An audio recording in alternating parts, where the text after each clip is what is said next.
Hello everybody, John Gregory here from Theme Park Tribune, bringing you a Disney World hotel room tour and review. This time I'm staying on site at the Walt Disney World Dolphin, located in the Epcot Resort area between Epcot and Disney's Hollywood Studios.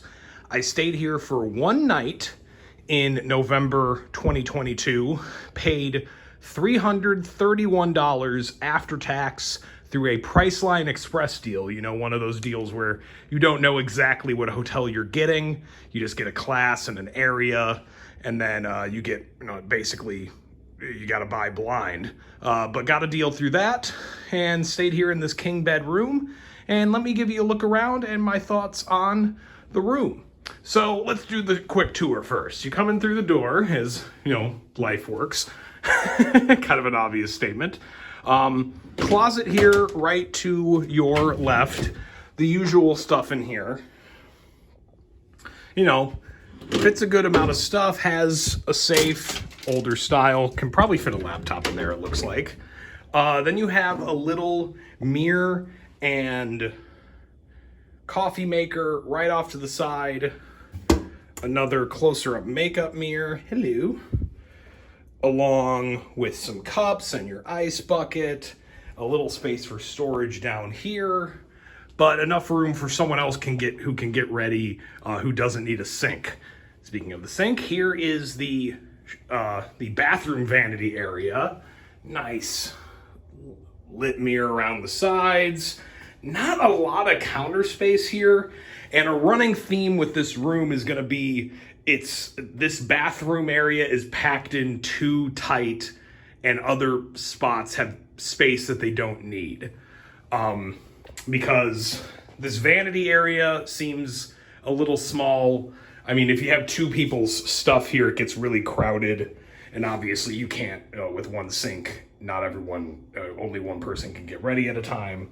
And then this shower area with the commode, the toilet, is very narrow. Like, you see how this door is? This is about how open you can make it.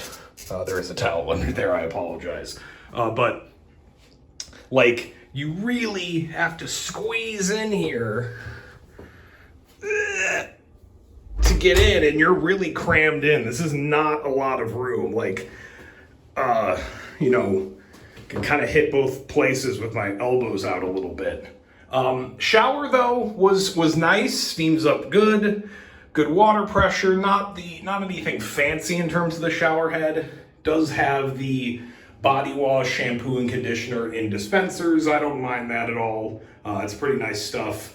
And as long as the water pressure is good and it's get pretty steamed up, I'm pretty happy with it. But it's just such a narrow space in here. It's really hard to even show you while I'm in there, but it's just tiny. It's just tiny, and then this sink area here could be bigger. Moving out into the main room, and then I'll show you this. This is the space where I think they're kind of wasting. Like over here, I get that's where you would probably put your luggage, but it's pretty far. There's still a lot of it, not much over here, and then.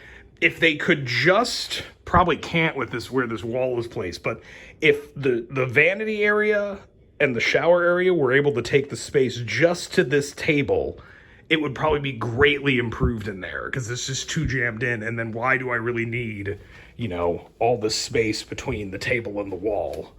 A little strange. But anyway, that's probably the biggest negative about the room. The positives are... this bed, I'll say that. These are the Heavenly plush beds, I believe. And they get talked about a lot as like a great bed that people like come stay here and then they want to bring this one home. I don't know if I'd go that far, but for a hotel bed, these are great. I had a great night's sleep.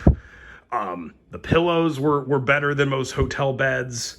And it was just a very comfortable sleep in a way that hotel mattresses can often leave you a little bit with a backache before you head into the park. So these mostly lived up to the hype, and I really appreciate that. You do have USB plugs over on each side of the bed. They're in the light fixtures. No problem with that. Easy way to make that change over these days. You even get a few more in the alarm clock. And then you get more in the light fixture over here by the TV. This is a smart TV, has direct access, right into entering your Netflix and Prime Video and I believe your YouTube logins if you want to access subscriptions or just your accounts on those. So that's nice. You don't have to bring your own Roku or your other streaming stick or whatever to watch those shows when you're at a Disney hotel. I appreciate that. Plenty of deep storage here in these drawers. The fridge is over here. We actually had 2 water bottles left in there. I don't know if those were from the last people or they really left complimentary water bottles, but either way, we took them. You have this rolling table over here. It's actually very good if you want to try to eat on the bed, because it's a little too tall to eat on this sofa, but it's pretty much the right height to eat on the bed. And a chair with it. But it's also like the kind of roll around workspace. And then you do have a fold out couch here, but this is awkward to me.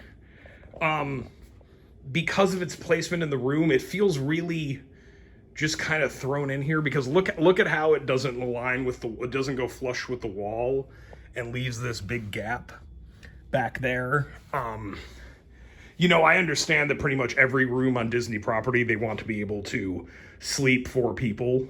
Even a king bed room, they want adults in the bed and maybe room for 2 kids on a fold out. This just looks awkward to me.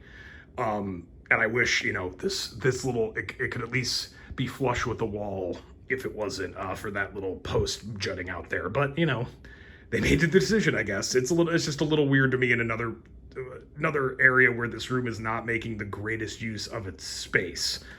Maybe it needs more of a hard refresh than just a soft lines one. And I do have a very nice view out here right onto the plaza that goes between the Dolphin on my side, the Swan over there, the boat launch, the boardwalk is right nearby. I really lucked out with this view. Didn't pay any extra for this, so just got assigned a king room, and that's what I got. And that is pretty much the tour. So let me give you a few quick thoughts. Room itself, I think is really good. The beds are great. They really live up to that hype. The negatives is the small bathroom, and you can work around that. I think trying to get 4 people in here in a king bed room, way too tough of a squeeze. Between the fold out being kind of in an awkward position and not being able to have more people getting ready at once, and really even having like two people's toiletry bags on that counter back there is just a really, really tough fit. I wouldn't recommend that. A couple, this is great. I mean, and I'd take this over. I believe their other rooms are 2 doubles, and that's why I wanted to go with the king room. So that's great. As the hotel itself, the few shortfalls of it are you do get resort fees and pretty hefty parking fees that you don't get with, more than you get with other Disney properties. The parking fees are similar, but the resort fees are different. The other hand, if you have Marriott points, you're trying to use a rewards program, you're much more likely to get a Priceline Express Hotwire hot rate deal here than at Disney hotels. So that's a plus, and it's often will be cheaper than other deluxe resorts because this is counted as a Disney deluxe resort. Even if it's technically not Disney owned, it's on Disney property. So that's great. And then there are so many dining options. Especially if you want to have multiple sit-down meals during your trip, this is a great place because you can't do that in you would need 4 or 5 days to get through all of them, really. My personal take is I got here yesterday and I was just staying for the day and doing early morning this morning for Disney's Hollywood Studios. I wanted a quick service option, and what they've got is 2 coffee stations, one at the Dolphin, one at the Swan, and then a cafeteria that serves tacos, just really tacos, kind of a buffet sort of thing. And I think they really need like a more classic food court option that just pleases everybody, has multiple options instead of so many sit-down restaurants. Because sometimes you just don't want to do that. You just want something quick to take up to your room or something like that. And I think they're kind of missing that. Other than that, though, because this can be, even with the fees, the cheapest deluxe you can get into, the bed is really great. And besides the small bathroom, I think it's a good room. I'd recommend this place. And especially if you want to be close to Epcot and Hollywood Studios, you have a boat launch, you can walk to both of those. That's a really big plus too. So, no, consider the Dolphin or the Swan for your next trip. And maybe you'll feel a little differently than me, even more impressed, and you'll be taking a heavenly plush bed home with you afterwards. I don't know. Don't take this one though. Buy it. Don't steal mattresses. That's my PSA to end this video. Thank you.